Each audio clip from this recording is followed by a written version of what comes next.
దువ్వాడ శ్రీనివాస్ పరారైన సంగతి అందరికీ తెలిసిందే. అయితే నిన్న విశాఖపట్నంలో షోరూమ్ ఓపెన్లో దివ్యల మాదిరి దువ్వాడ శ్రీనివాస్ ఇద్దరు చిట్టాపట్టాలు వేసుకుని షాప్ ఓపెనింగ్ అయితే చేశారు.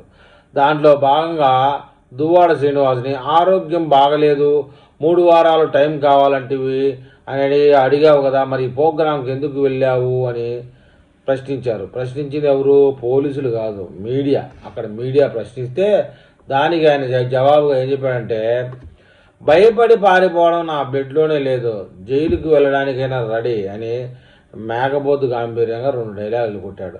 రాజకీయంగా తనను టార్గెట్ చేస్తున్నారని, ఇందులో భాగంగా కేసుల పేరుతో పోలీసులు తనను వేధిస్తున్నారని ఎమ్మెల్సీ దువ్వాడ శ్రీనివాస్ ఆరోపించారు. తాను దేనికి భయపడనని, అరెస్టుకైనా సిద్ధమేనని స్పష్టం చేశారు. ఎమ్మెల్సీ దువ్వాడ శ్రీను తనపై ఆరోపణలు అయితే తీవ్రంగా ఖండించారు. పోలీసులనే తప్పట్టాడంట.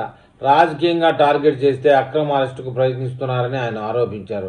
ప్రజల కోసం పోరాడి జైలుకు వెళ్లాలని, భయపడనని స్పష్టం చేశారు. అనారోగ్య కారణంగా విచారణకు 3 వారాల సమయం కోరినట్టు తెలిపారు. అయితే నేను ఉద్యమాల నుండి రాజకీయాల్లోకి వచ్చాను.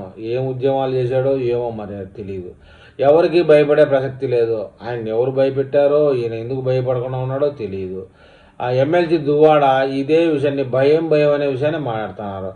ఒక ప్రైవేట్ కార్యక్రమానికి హాజరైన దువ్వాడ శ్రీనివాస్ మీడియాతో మాట్లాడుతూ, ఏం ప్రైవేట్దేం కాదు, సొంతందే, ఆ దివ్యల మాదిరి షోరూమ్, ఈయన దివ్యల మాదిరి ప్రియుడు హాజరయ్యాడు, అంతవరకు అందరికీ తెలిసిందే.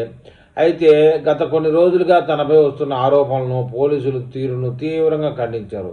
తన జీవితంలో ఎస్కేప్ అనే పదానికి చోటే లేదని, తాను ఎక్కడికి పారిపోనని, గత 3 రోజులుగా ఇక్కడే ఉన్నానని స్పష్టం చేశారు. మరి నీ మొబైల్ ఒడిశాలో చూపించిందంటే అది ఎవరో దొంగపోయాడని చెప్పాడు. మొత్తానికైతే ఈ దువ్వాడ శ్రీనివాస్ తీరు కామెడీగాను, సెటరికల్గాను ఉంది.